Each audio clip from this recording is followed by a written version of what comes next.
evening and welcome to Scotland at 7 on Friday the 28th of February. My name is Brian Liddy and I'm joined this evening by Ronnie Cowan, previously the SNP MP for Inverclyde until 2024. Good evening, Ronnie. Thank you for joining us instead of starting your weekend early. I was going to say pleasure to be here, Brian, but we know the sort of subject matter we're going to be discussing, and it's going to be a hard talk for the next hour or so, trying to put some of the happenings around the globe into some sort of perspective. But thank you for inviting me along. No, not at all. And also, it's as the only guest, it means that it's all on you. But thank you, we appreciate it. So we're going to start with the update in the Middle East first this evening. There were at least 48,365 Palestinians killed and 111,780 injured in Gaza since the 7th of October 2025. That's according to the Gaza Health Authority.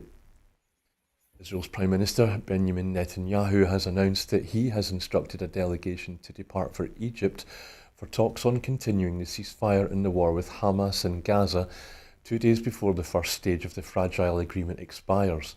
The announcement was made a day after Hamas handed over the bodies of 4 Israeli hostages, the last due to be released under the terms of the 6-week first phase of the deal agreed in January. Stage 1 of the Gaza ceasefire is due to end on the 2nd of March.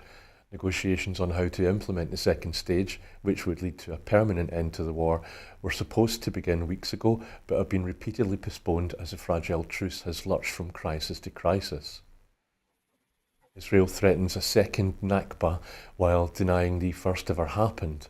Israel denies carrying out the 1948 Nakba of Palestinians, even as it calls for carrying out a second Nakba today.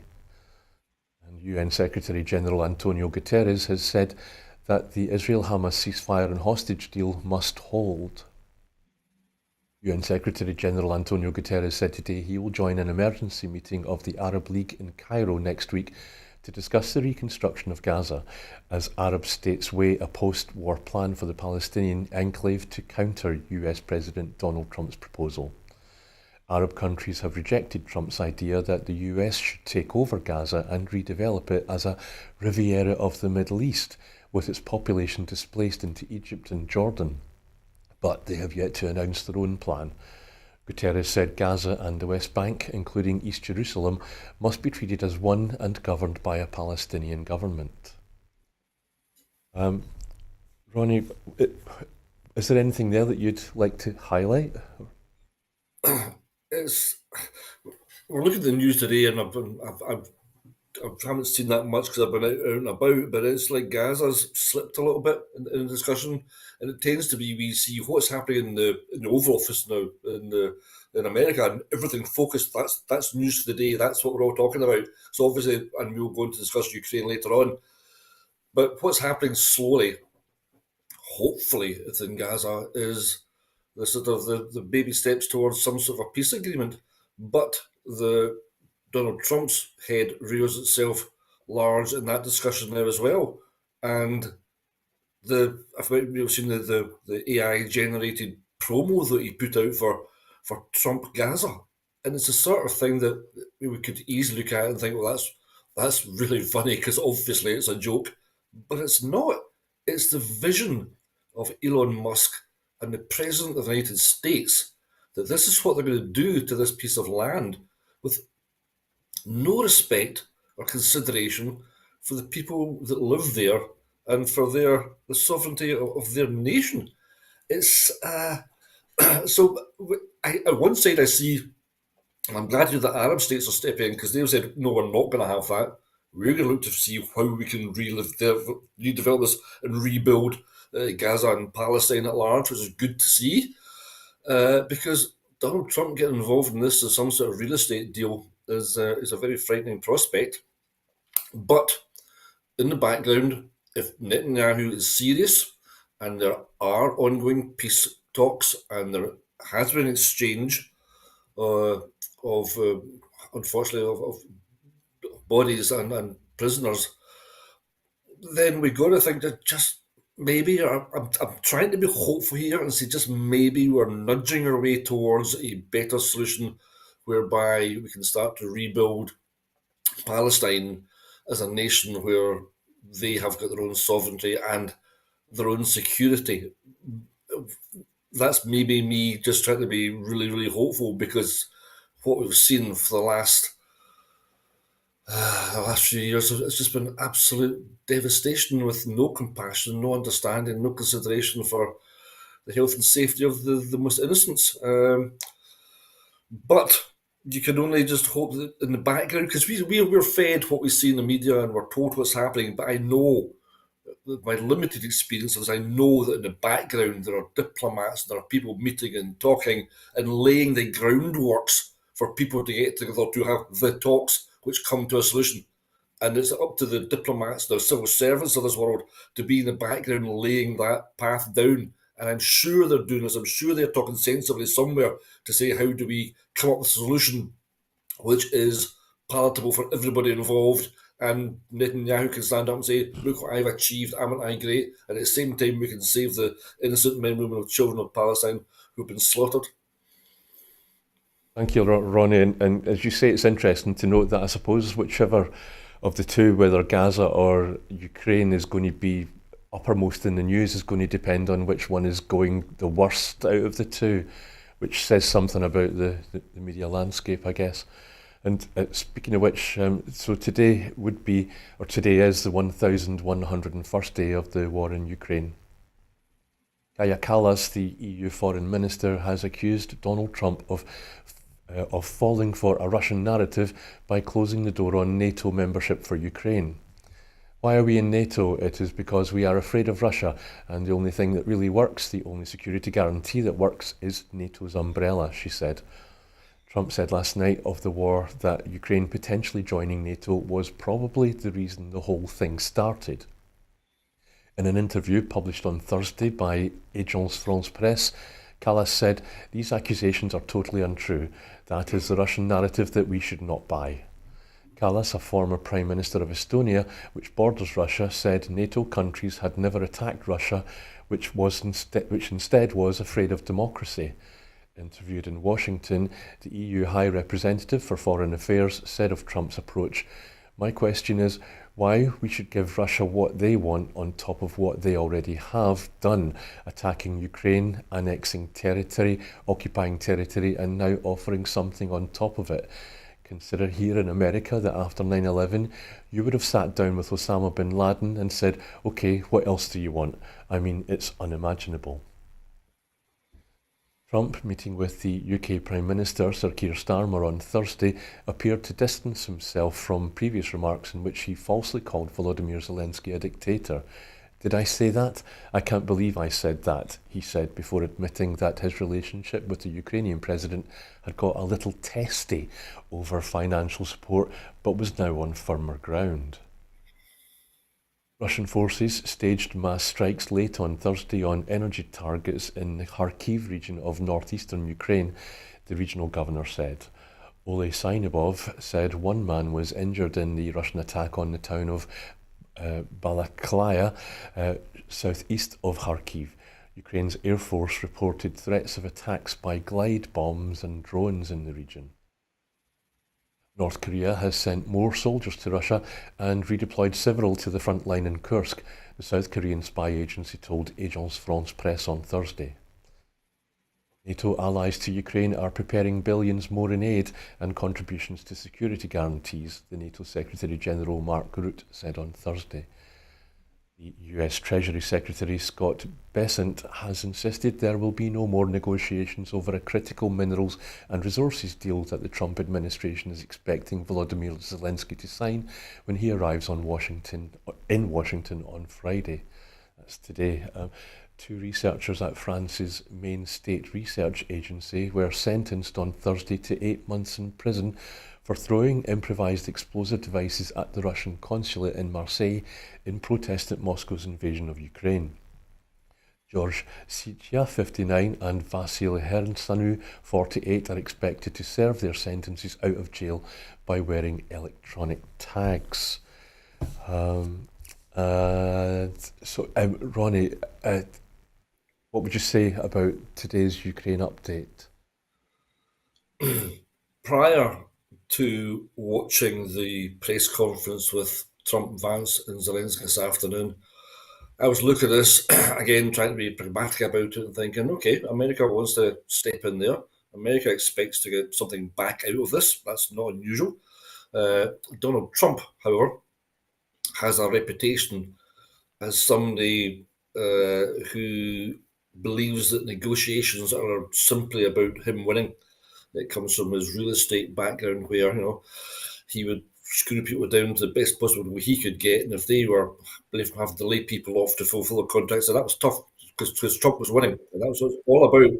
He's quite open about this. It's detailed in the book that had Ghost written for him, and he was tutored on this by Roy Cohen, the lawyer, who basically said, you lie, you cheat and you blackmail your way into a position of power, and then once you get there, you're untouchable. And he groomed this young Donald Trump to be what he's become now. So when Donald Trump sits down and talks about deals for people, I come to it from the premise that he wants to do a deal which is going to suit Donald Trump and nobody else, and he sees that within his own heart and his own mind. He sees that as his right and his victory. And then I stopped myself and I hold on, stop. This guy is the president of the United States of America. He's in a position now where he can do an enormous amount of good in the world or an enormous amount of bad. His previous tenure in government didn't damage the world so much, but it didn't do a great deal for America either. So where does he take this wrong? Which Donald Trump are we seeing here? I heard a statement from Donald Trump last week, a week before maybe, and he was talking about the proliferation of nuclear warfare. And he was saying, this is a bad thing. We've got enough nuclear warheads to completely destroy the planet so many times over. We've got to stop doing this. And I thought, oh my goodness me, I'm agreeing with Donald Trump on something here. Maybe there's hope for us after all. And then, this afternoon, you see Vance, who's just as culpable, with Donald Trump talking to Zelensky in the Oval Office in front of an invited media, and his behaviour was just absolutely appalling towards Zelensky. And you think this man's got no respect for the president of a country that he pretends to be trying to broker a peace in. Um, yeah, Ronnie, that is actually the next item, so I'll maybe just move on to that and then we can discuss it in more detail. No, not at all, it's all good. Donald Trump has shifted US support away from Ukraine's territorial integrity, suggesting a peace deal with Russia that would reward Moscow's aggression and force Ukraine into compromises. Trump, who hosted Ukrainian President Volodymyr Zelensky at the White House, advocated for a deal that would end the war in Ukraine, but at a cost. Throughout the meeting, Trump framed himself as an intermediary, claiming to be for both Ukraine and Russia, and pressed for a settlement that would prioritise a ceasefire and new mineral deals rather than full security guarantees for Ukraine. Trump suggested that a deal focused on extracting resources could bring peace, dismissing the need for strong security arrangements, which Zelensky strongly rejected. Zelensky, in contrast, remained firm, emphasising that Russia had repeatedly violated agreements and stressing that any deal without adequate security guarantees would be unworkable. He insisted that no compromises would be made over Ukrainian territory, pointing out the importance of international support in the face of Russia's aggression. The meeting became tense, with Trump and Zelensky clashing over diplomacy and the realities of negotiating with a killer like Vladimir Putin. Trump, however, pushed Zelensky to accept a deal, warning that the US could pull back from support if Ukraine refused. Trump's stance has raised concerns that his push for a peace deal may be driven by a desire to end the conflict quickly without adequately addressing Ukraine's security needs or the consequences of conceding to Russia. Trump's approach has been viewed as a betrayal of Ukraine's position, potentially opening the door for Russia to consolidate its gains while pressuring Ukraine into a peace agreement that undermines its territorial integrity. This has drawn criticism from both Ukraine's leadership and international observers who fear that a deal under these terms would reward Russian aggression and destabilise the region further. And there's a press release came in just a wee while ago there from the SNP, which said that Stephen Gethin's MP, the SNP spokesperson on foreign affairs, he was in Kyiv earlier this week, and on that meeting between Trump and Zelensky, he said, Trump's appalling treatment in the White House today is grotesque and outrageous. This bullying performance in the Oval Office outlines yet again that Europe can no longer rely on the USA and must do more for its own security and to support Ukraine. Today's events put the tone of the Prime Minister's visit to the White House recently in a new light. So, Ronnie, so you say you watched the actual exchange, and tell us more. I did, yeah. I mean, it was frightening. It was jaw dropping. I think the statement you read there from Stephen Gaethens, he used the word grotesque, and that's spot on from Stephen there. The behaviour of two grown men, it was Vance and Trump, in front of the world's media, the way they talked to Zelensky, the way they belittled him, the way they tried to bully him. He was sitting there in front of the world's media, and he must have been wanting to stand up and walk away. But this is a man who understands responsibility on his shoulders, and that peace deals can happen or not happen depending on how he acts and what he says and who he says it to. Trump and Vance, their behaviour, their attitude, their arrogance, their petulism. These are president and vice president of the United States of America. And it was a warning to us all, really. I mean, my heart went out watching Zelensky dealing with this matter because he had to take it. He didn't have a choice. If he'd stopped and walked away, that would have been it. He'd have been chastised for doing that. But he understands that his people are turning to him in their hour of need to do something to improve the situation. Trump almost laughed at him. He kept sort of prodding about his arm. Vance kept on saying to him, "You've not thanked us once. You've got to thank us. You've got to thank America." It's a grown men, a grown conversation in front of the media. I stopped myself thinking, if this is how they behave in front of an invited audience of the world's media, what are they like in private? What do Trump and Vance talk about in private? How do they talk about people? What do they plan, or how do they think they're going to carry out these deals they keep on talking about?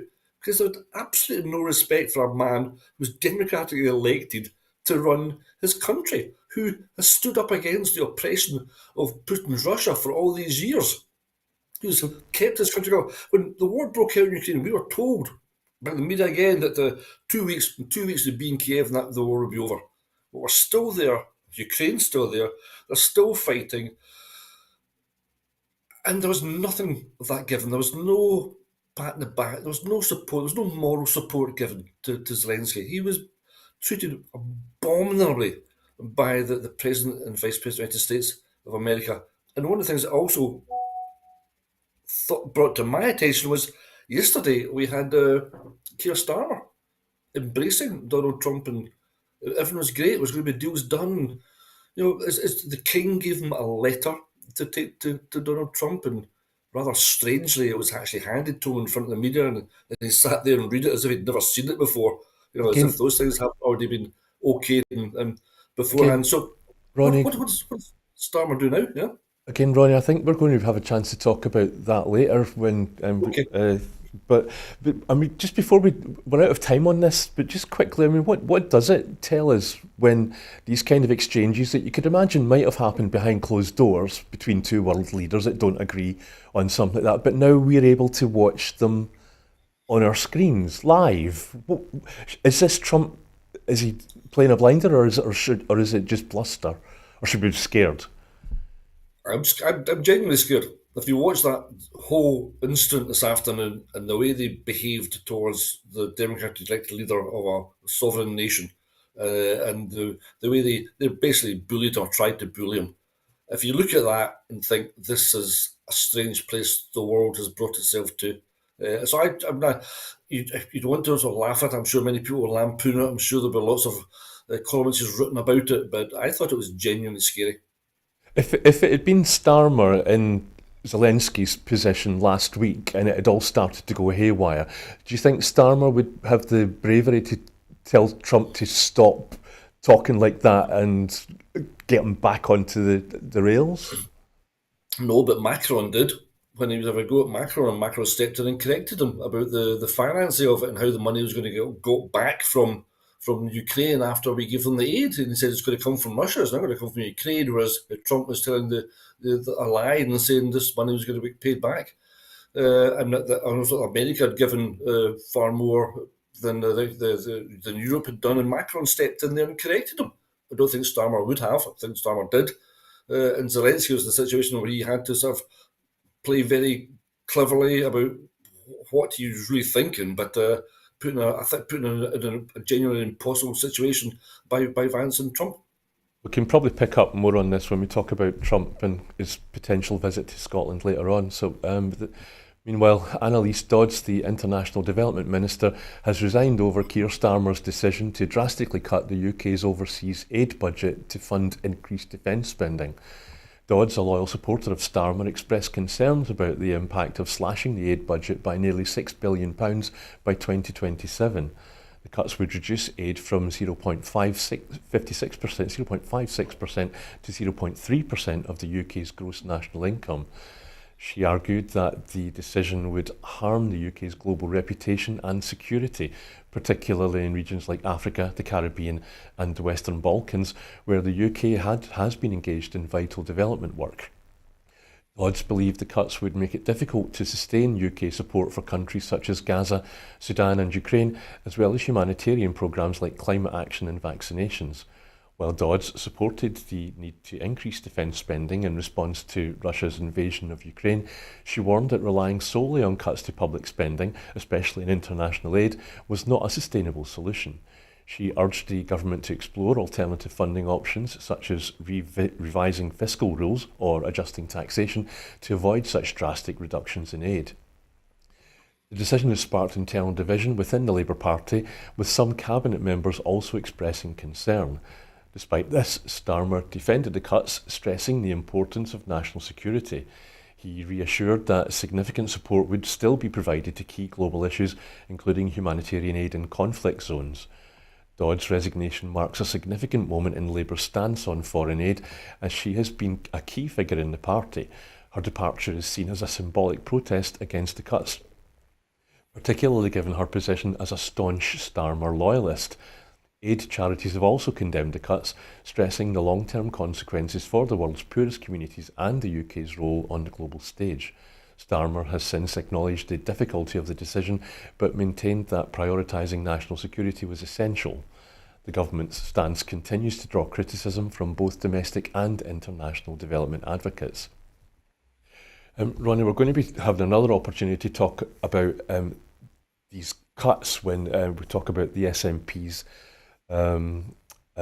challenge to them. But so for this one, if we can concentrate on the Labour, other ministers that are expressing concern, and I'm kind of wondering, I can understand why, I'm sure you can, why Annalise Dodds is annoyed, because this is money that was being put to good things around the world internationally, and now that money's been taken away to be spent on militarisation and weapons that are going to kill people. So it's not on things like the NHS or eradicating child poverty. But have you heard anything from Scottish Labour MPs say anything against these cuts? And where do you think this would put Anis Sarwar? Is he going to get doorstepped on it, do you think? I think it's very much seen as being a UK government thing. I saw Sarah Champion, a Labour MP, on TV last night. I thought she spoke very eloquently on the subject matter, and basically she was preempting what Annalise Dodds has now said today.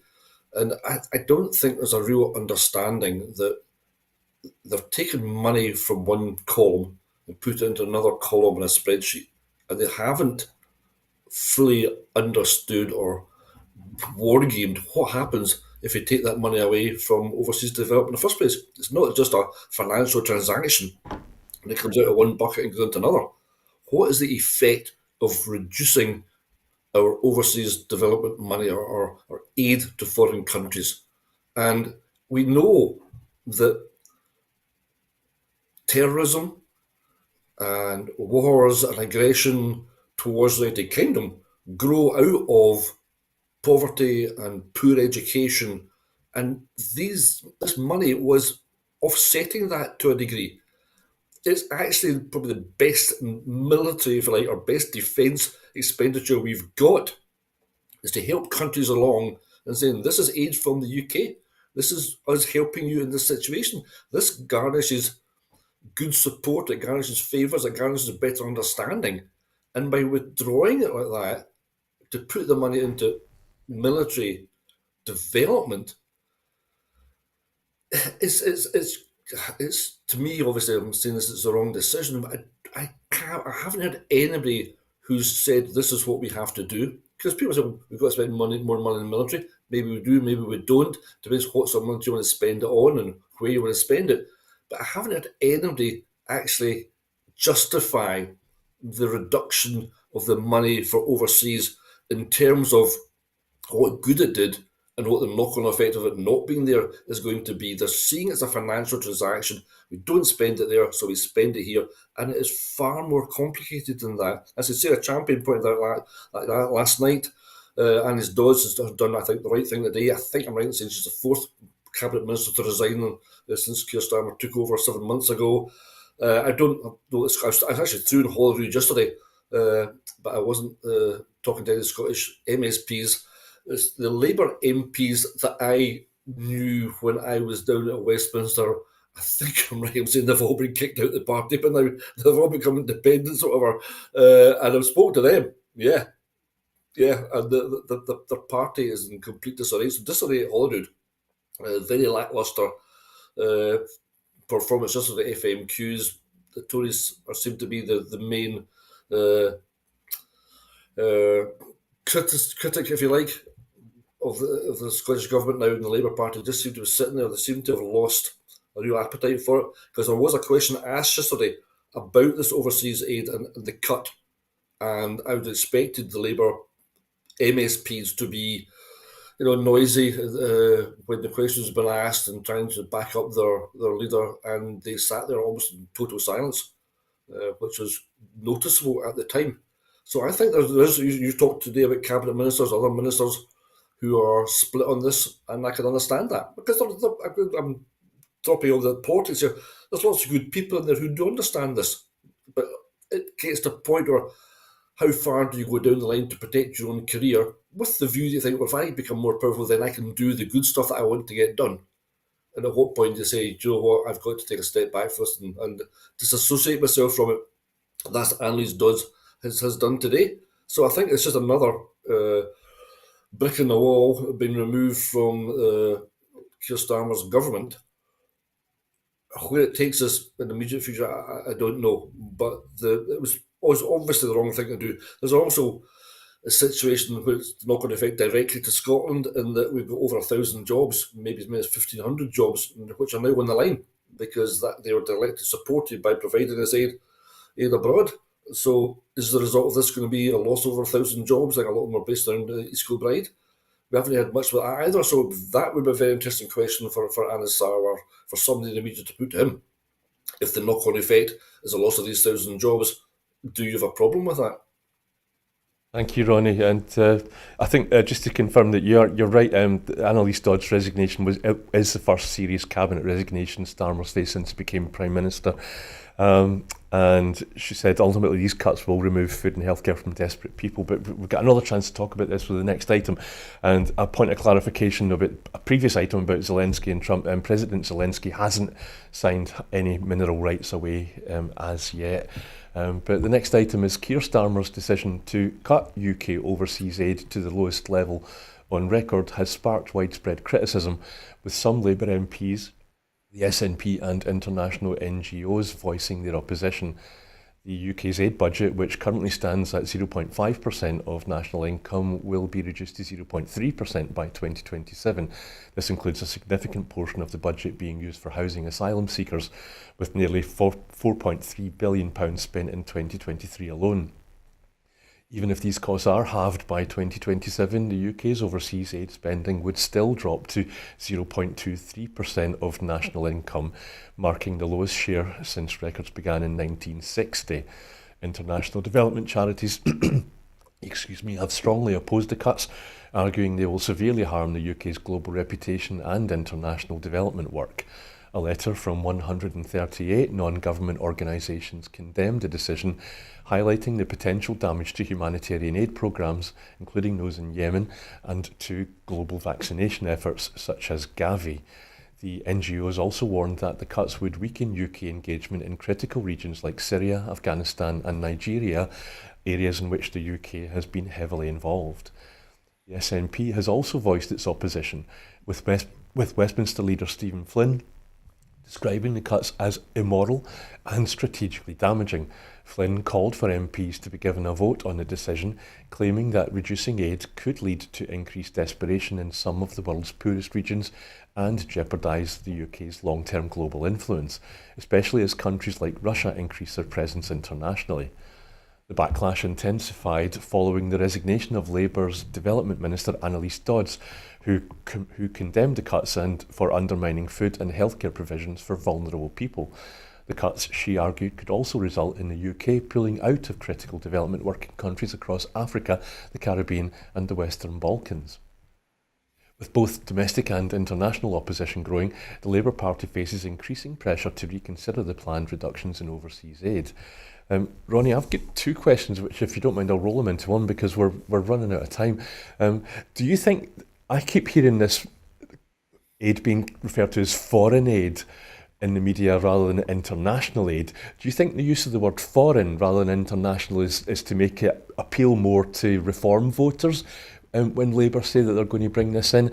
And also, it's kind of implied there, but in this post-Brexit UK, the UK has already lost power and influence on the international stage, and this is just going to enfeeble the UK's soft power even more, isn't it?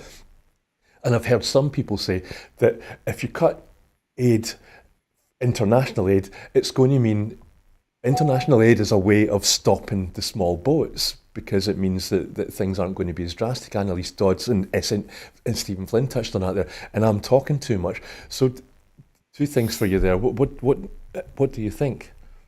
The UK status. Well, the UK status, well, we're drawing from this. I mean, what's the next thing? It's Annalise Dodds pointed out in her letter that this will likely lead to a withdrawal from regional banks and reduced commitment to the World Bank, the UK being shut out of numerous multilateral bodies, a reduced voice of the UK, the G7, the G20, and in climate negotiations. So, and that's what happens. That's what I talked about earlier on, the consequences of Keir Starmer's actions here. It's not just a redrawing of a financial bucket from one column to another.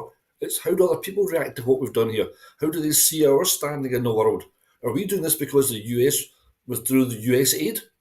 That's awfully what it looks like. So are we, Trump's poodle was something Starmer's been accused of doing on a number of occasions. So yeah, it does certainly have a knock-on effect in how the world will see the United Kingdom. When we're not there, we're not at the table. We're not helping in war-torn countries. We're not helping people who are living in camps across the globe. And people will turn around and say, well, where's the UK? Where have they got to? Why are they not here? Yeah, it's interesting, or I suppose we'll be able to see how this pans out, and I hope cover it here, I'm sure. A report by the National Audit Office has warned that nearly half of English councils are at risk of bankruptcy, with a £4.6 billion deficit linked facing local councils, exacerbated by rising demands on public services and delays in reforming local government funding. The situation has been worsened by spiralling costs in areas like special educational needs and disabilities, that's special educational needs and disabilities called SEND, where a funding gap has been growing. In response, a temporary statutory override policy allowed councils to defer SEND debts, but this is set to end in 2026, with the deficit expected to balloon further. Despite a recent increase in council funding, the report notes it has not kept pace with rising demands and the increasing complexity of services. Between 2015 and 2023-24, central government grants, council tax and business rates increased by 4%, but funding per person actually fell by 1%. Over the past 3 years, more councils have faced bankruptcy than in the previous 3 decades, a trend attributed to a decade of austerity policies under successive UK governments. In comparison, Scottish councils have managed to fare somewhat better despite facing similar financial challenges. The Scottish Government's block grant has been cut by UK spending reductions, but councils in Scotland have been relatively more resilient due to targeted funding and support, helping them manage the pressures better than their English counterparts. The Scottish Government has also been able to implement measures to protect vital services despite these cuts. In England, while the government has pledged to reform local government funding, the NAO warns that without a long-term solution, councils will face a funding gap of up to £8 billion by 2028-29. Short-term solutions, such as a grant financial settlement and permission for councils to raise council tax, are seen as insufficient to address the underlying systemic problems. Forgive me. Ronnie, it turns out that Scottish councils have no option but to stay within their budgets. They can't overspend, just like the Scottish Government. They have to balance their books. And we were told by Anas Sarwar that with a Labour government in Westminster, we could read his lips that there would be no more austerity. What does this tell you about that? I think what we're seeing in English councils right now is, as you pointed out, it's a accumulation over years of overspending to try and keep services running without the money coming in to actually pay for them. So they've accrued debt, and it's just like any organisation. Eventually, the bankers turn around and say, you cannot do this anymore. You're not sustainable. When are we going to get our money back? So they've done this over a number of years. It hasn't happened overnight. 14 years over total austerity affected everybody. As you say, Scottish councils are run on a tighter budget, on a tighter system, which they object to on a regular basis. And I can understand if I'm trying to run a local council, I can understand that. People say, we need more money, I need to be able to borrow money so I can do these things. I understand their argument, but ultimately what we're seeing in England now is what happens when councils are let off the leash. They can go and do what they want to do.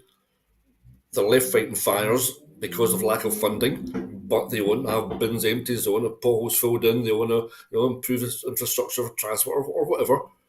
And then ultimately, you're sort of hoping that a few years down the line, the austerity will stop, your block grant, whatever it is they get, will increase, and you'll be able to start paying off some of that debt. That's not happened, and that's where we've got to now. If you look at Scottish councils, you'll find that a lot of them are paying millions of pounds a year, still paying off debt from the PFI schemes which Labour brought in. And that's before they do anything to run their councils, before they pay one teacher, before they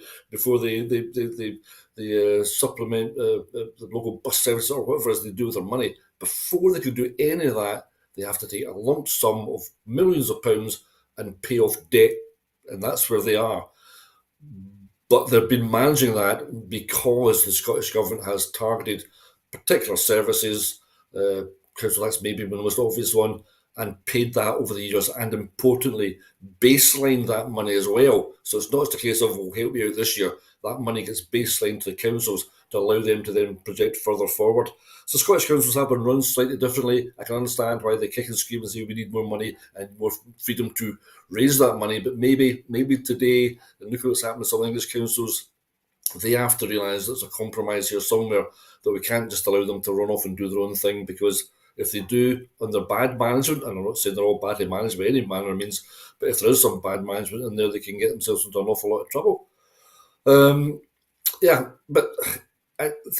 the biggest pressure I think facing Scottish councils right now in terms of financing is the national insurance increase. Councils are big employers. Like Inverclyde Council are the biggest employer in Inverclyde, so they get a national insurance hike from the Labour government. They've got to find that money. And that's equivalent of a 7.1% increase in council tax here in Inverclyde just to pay that national insurance. So I'm sure the budgets are coming along in the next couple of weeks. In Inverclyde, I know the SNP group are putting in an alternative budget to try and cope with all this. I hope it's listened to. I hope parties get around and forget all the party politics and look at the finances of it and the consequences of the money they're going to spend. But it's going to be tough, and there will be cuts, and it's going to be tough for all the councils. But if we look a quick glance down to England to see what is the alternative, and if it's councils going bankrupt, then maybe that'll give people a better understanding as to why we can't just spend all this magical money to give them everything they want today and tomorrow, like the Labour were promising during the general election. Thanks, Ronnie. Yeah, that kicking and screaming that you mentioned, just quickly, it's been interesting to watch the kicking and screaming that went. The First Minister, whose name has just dropped right out of my brain, Humza Yousaf, froze council taxes, and now councils are annoyed that they're able to raise council taxes. And just to say that Scottish councils cannot go bankrupt in the true sense. If necessary, they can use their cash reserves to produce balanced budgets, and some of those cash reserves are now getting low. But best move on because time's against us. A new study has revealed that the world's oceans experienced 3.5 times more marine heat wave days in 2023 compared to any other year, resulting in significant environmental and economic impacts. The research, published in Nature Climate Change, attributes the unprecedented marine heatwaves to human-induced climate change, which was further exacerbated by El Niño conditions. Nearly 10% of the world's oceans reached record high temperatures during 2023-24. The heatwaves caused damage to marine life, increased the frequency of storms, and triggered widespread coral bleaching. The study highlights the severe consequences of rising ocean temperatures, including storm intensification. For example, Cyclone Gabrielle, which hit New Zealand in February 2023, killed 11 people and caused damages worth £6.5 billion. Excuse me. Marine heatwaves also contributed to increased whale and dolphin strandings as these species venture closer to shore to follow their prey in warmer waters. Furthermore, the warming oceans threaten marine species like the Mediterranean fan mussel, which has been dying in large numbers due to diseases triggered by heatwaves. While human intervention has helped in some cases, excuse me, the study points to a lack of preparation and resources in responding to marine heatwaves. Successful mitigation efforts included relocating coral species to cooler waters and moving endangered fish to aquariums. In some cases, warmer temperatures led to shifts in marine populations, such as the movement of anchovies in Peru, which affected commercial fishing but led to an increase in squid landings. The study emphasises the need for better forecasting to reduce damage from future marine heatwaves. However, it also warns that the continuation of fossil fuel will only intensify the frequency and severity of these heatwaves, making it critical for governments to shift towards renewable energy sources to mitigate their impact. Ronnie, after reading this item out, I'm concerned about the impact upon Scottish coastline. We're told that Scotland's got an incredibly long coastline because it's incredibly craggy and has hundreds of islands, especially in the west coast. And we're often reading out stories or items here about Scottish communities that live on that coastline and who are dependent on the marine habitat for their livelihoods. So these marine heatwaves are going to impact Scotland greatly, are they not? Eventually, you'd presume so, as I don't pretend to be an expert in this subject matter, but I think it's one of those things that I've not really given this a huge deal of consideration because it's not as a visual a thing. When there are forest fires happening in California and you see people's houses getting burned down, that's on your news. That's what you get to see, and you can look at that and think, oh, I can relate to that. Oceans warming up and the undoubted damage that's happening there isn't something that we have this conversation about very often. And it's certainly increasing. We know the damage we're doing to our planet, but when it's out of mind, we do have a little bit of a habit of saying, "Okay, that's maybe for another discussion for another day." Whereas, quite rightly, what's been reported now is the damage that's been done today out there in the oceans, and as you correctly point out, that's going to spread and it's going to grow. It's not something which we can reverse. It's something we've got to get to a level and try and hold it at a level, or the knock-on effect is certainly going to be detrimental to island communities. We look at some, maybe in other parts of the world, which we believe that the rise of the water will completely wipe out their islands that they've lived on for thousands of years. And we're in that situation where, if the tides rise higher, then the damage to communities, the damage to our fishing communities, the damage to the people that live around the coast will be a real thing. And then we'll see it on the TV when the waves are crashing over and bits of land are breaking off and falling into the ocean. Then we'll see it. Then we'll go, oh, look, this is terrible. What do we do about it? Well, we've got to do something about it now and stop it happening. But getting that message to people that anchovies in Peru are getting moved, do we relate to that? Does that make us actually want to do something right here, right now? Or do we have to then go and say, okay, what's happened? What's that doing to the economy of Peru now? How's that going to change things? And there has to be something where we understand that we have to do something, and we're awfully good at turning a blind eye to these things until they actually land on our doorsteps. Yes. How bad do things actually have to get before people take notice and make changes? Yeah. So, next item is governments have warned that halting nature loss by 2030 is becoming increasingly difficult following the UN Biodiversity Conference, or COP16, in Rome, where countries reached a hard-won compromise on nature finance. After tense negotiations, delegates reached an agreement that will provide a roadmap for financing conservation efforts, and that's despite some positive steps. Despite some positive steps, several key issues, including the creation of a new fund for nature and addressing nature-damaging subsidies, remains unresolved. Experts have long stressed the urgency of protecting the world's biodiversity, with 1 million species threatened by extinction due to human activity, such as unsustainable farming and plastic pollution. The agreement outlines a plan to secure $200 billion annually for nature by 2030, with developed nations committing to contributing $30 billion of this amount. However, there are concerns that the current financing mechanisms are difficult to access for developing countries. A decision on the creation of a new fund will be made in 2028. With all options still under consideration, scientists have warned that the global loss of wildlife, which has already seen a 70% decline in populations between 1970 and 2020, is accelerating. With only 5 years left to meet biodiversity targets, there is growing concern that current efforts may fall short. In addition to securing funding, the agreement includes steps to improve collaboration between finance and environmental ministries, and a new framework for monitoring progress towards biodiversity goals. Countries also agreed to establish a fund to collect contributions from companies benefiting from nature's genetics, though no financial pledges have been made yet. While the agreement is seen as a milestone, the true challenge will be ensuring the necessary funds and actions to prevent further biodiversity loss. The next major meeting will be held in 2026 to assess progress. Ronnie, it's maybe worth saying that we said this is COP16, not to be confused with COP26 and the like, held a wee while back in Glasgow. This is a parallel COP system, a parallel conference of the parliaments that runs alongside those dedicated to climate change. This one's dedicated to biodiversity. But do you think, was there anything in there that would make people sit up and change, or is it still going to have to get worse before people realise what's at stake? Well, I think there's 200 countries that take part in this global biodiversity conference. I know that what they're saying to the UK government, one of the things is they're saying to the UK government is that we have to halve the use of pesticides.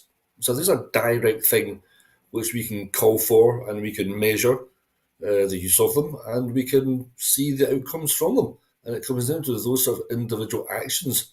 I haven't heard any of the UK government comment upon this. I think you mentioned the protecting 30% of land and sea by 2030, and they also want the UK government to publish a plan to stop nature's decline. Published a plan to stop. It just sounds so soft. We write reports, they sit on shelves, and nothing really happens from them. We have to be more active in taking the message to our elected members to say, this is my community, I want to protect it.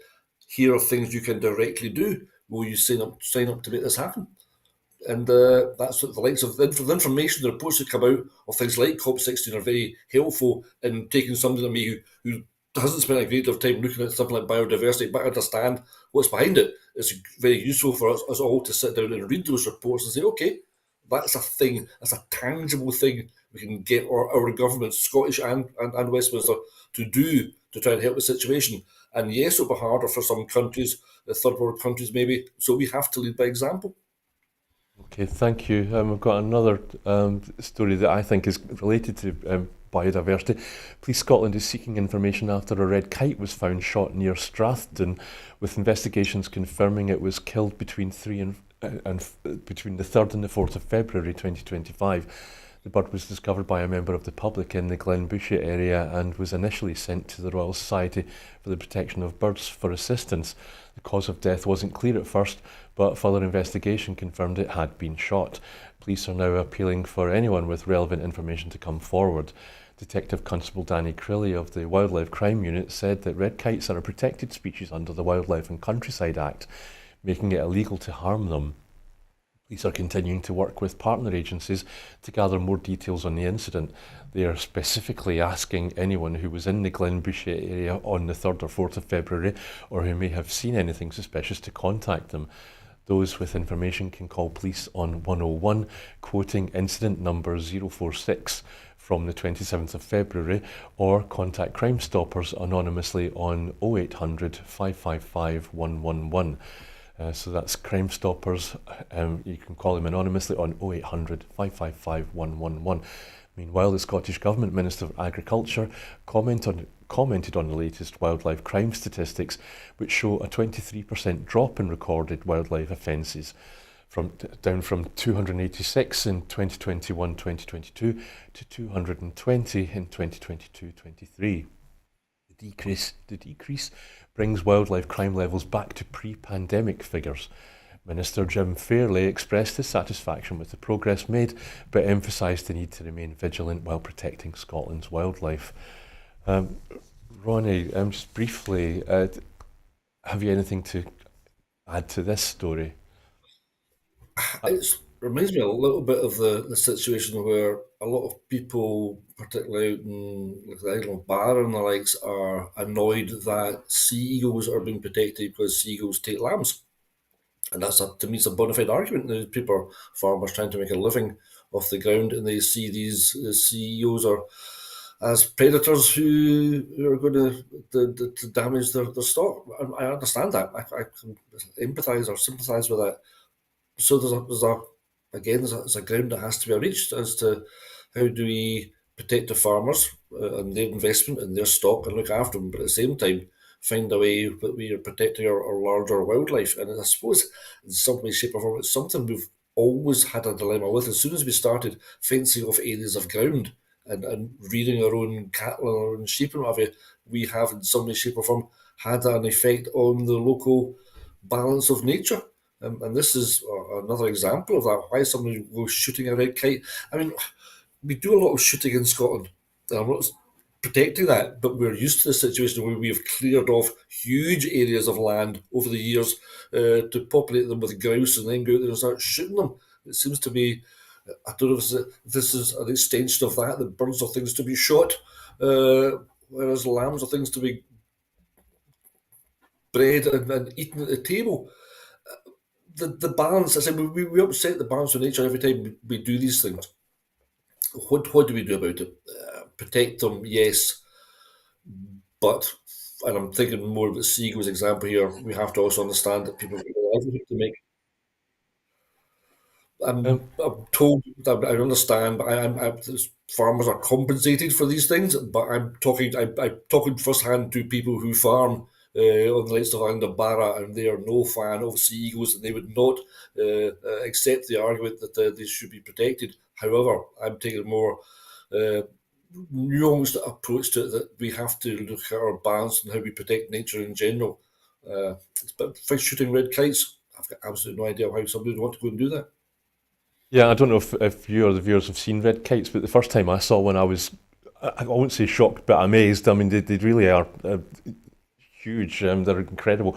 But just what you're talking about there about sea eagles stealing lambs, I'm reminded of. There's been a lot of articles in the media recently about rewilding, and how farmers are worried about losing stock if we rewild, bring back wolves, for example. But apparently, those same articles say that in Europe there's been a lot more rewilding than there has been here in Scotland, and that it's just about everybody understanding that yes, there will be some losses, but you just have to manage it and kind of accept it as a small exchange that's worth it in the end. But a big story to There's a, finish on. there's a very good argument about what happens if we do rewilding, and one of the examples is putting wolves back out there. Now, I, as a town boy, as a city boy, don't pretend I understand all the logic behind that, but there's a very strong argument that says because we upset nature so badly historically, in order the way we've farmed, the way we've forested, that putting these things back in the long term will reset the balance, and it'll be for the benefit of everybody. Yeah, thank you. But the last story is a big one, and hopefully we get. If you don't mind staying for a couple of minutes late because we started late, that would be great. King Charles has invited Donald Trump to make a second state visit to the UK, including potential stops in Scotland, but his reception in Scotland is expected to be mixed. The invitation, presented by Labour leader Keir Starmer during a meeting at the White House, suggests that Trump could visit either Dumfries House or Balmoral, both near his golf courses in Scotland. The letter from King Charles, which Trump shared publicly, also mentioned the King's Foundation at Dumfries House, which provides hospitality skills training to young people. The invitation has sparked criticism in Scotland, particularly from the Scottish Greens. Co-leader Patrick Harvey condemned Trump's policies since his second term began, calling them some of the most destructive in US history. Harvey predicted that Trump's visit would be met with protests and anger, citing concerns over the toxic politics Trump represents. Harvey also urged the First Minister to take a stand against Trump and his far-right influence. In contrast, the Scottish Government stated that the First Minister would focus on strengthening ties between Scotland and the US. Trump's previous visit to Scotland in 2018, when he visited his Turnberry golf course, saw large protests in Edinburgh, although he did not meet with any Scottish Government representatives. This invitation marks the first time a US president has been invited for a second state visit, breaking from tradition where second-term presidents typically only meet the monarch at Windsor Castle. The prospect of Trump's visit has already stirred controversy, with many anticipating protests, especially in the wake of his divisive presidency. Ronnie, I don't know if you, like me, are always reminded when you hear about protests and when Trump comes to Scotland of Janie Godley's iconic protests. So we mentioned Turnberry there just now. And I don't know if you've First thing that jumped into my head. yeah, and I don't know if you've read Patrick Harvey's statement on Trump's potential visit, but he absolutely took no prisoners. He said of Trump, he is a dangerous, fraudulent, misogynistic, racist, climate change denier who one who openly opposes democratic values. And he did go on. Do you think is the First Minister John Swinney or the SNP government going to add their voices to these voices? I think I understand where Patrick Harvey's coming from. I go back to the remarks about earlier on about Zelensky being humiliated today, but having to sit there and take it because he's a democratically elected leader of an independent sovereign nation. And I think John Swinney will be in a situation where he says, "I've got to be more diplomatic in my output. I have to be I have to be the grown up in the room here." But I think Trump's visit to Scotland, why is he coming to Scotland? Why can't he go somewhere else? It's just part of a pantomime, really. It's really, really strange. This is about fawning to Donald Trump. What do we get out of this? We go back to how do we negotiate deals? What's the benefit in bringing Donald Trump here for this deal if he's going to be hidden away? Is he the sort of man that would appreciate being shown around some sort of royal castle, and or what does he seek to get out of it? And is it kudos? Is it I'm so important? I mean, if he was as disrespectful to an elected president as he was to Zelensky today, why would he be the sort of person who would bow a knee to a hereditary monarch? It's a strange thing that people feel this need to be servile to a monarchy. And why would I'm genuinely a bit of a loss as to why Donald Trump would be flattered by this offer in the first place. But maybe he's friendly with Prince Andrew. I've got absolutely no idea. There's a 38 degrees petition has been started up asking to withdraw the invite for Trump to attend, which was signed by 27,000 people in less than 24 hours. And I've also seen reports mention that both the monarchy and Trump are unpopular in Scotland. So, and we are out of time, but is it doomed, do you think? Well, if they've got a head to go ahead and do this, they will. What will it be like? I mean, I've seen recent trips with the monarchy where nobody's turned out to see them. There's a massive police presence, streets have been cleared, barricades have been put up, there's nobody there. I suspect it could be a bit like that, or it will be a case where people turn out in large numbers to honour Janie Godley. Okay, thank you, Ronnie. Just a couple of things before I go into our usual wind-up. Just to thank contributors to who gave donations to our emergency appeal, and we really appreciate that, and there'll be probably a bit more of that in the run. But also, we got a really nice card from June in the States, a Scot who made a cash donation, sent us unspent money from a recent trip. June, thank you for the lovely card, and thank you for the cash. It's hugely appreciated, and hope you continue to enjoy the show back there in the States. Ronnie, thank you for staying late with us, but before we go, just to remind you that here at Broadcasting Scotland, we depend on the generosity of our supporters. To everyone who has donated, including June, and to everyone who has signed up to make a regular monthly payment, we thank you very much. We did raise £20,000 from April to the end of 2024, but that was £16,000 short of our £36,000 target. We've now borrowed £12,000 to enable us to pay our bills and survive, but the pressure is still on, and we need to find enough regular donors to give us financial security. Our costs are about £4,000 monthly, and we gratefully received donations of around 2,500. With more subscribers, we could clear our debts as well. Our programmes will always be free to view, but if you could afford to donate something or consider becoming a supporter, then please donate whatever you can afford. And as I say, we now have an emergency crowdfunder appeal. It started today. So thank you, Ronnie, once again, a second time tonight, for your patience with us, and to the viewers at home. But I'll let you get off and start your weekends now. Thank you.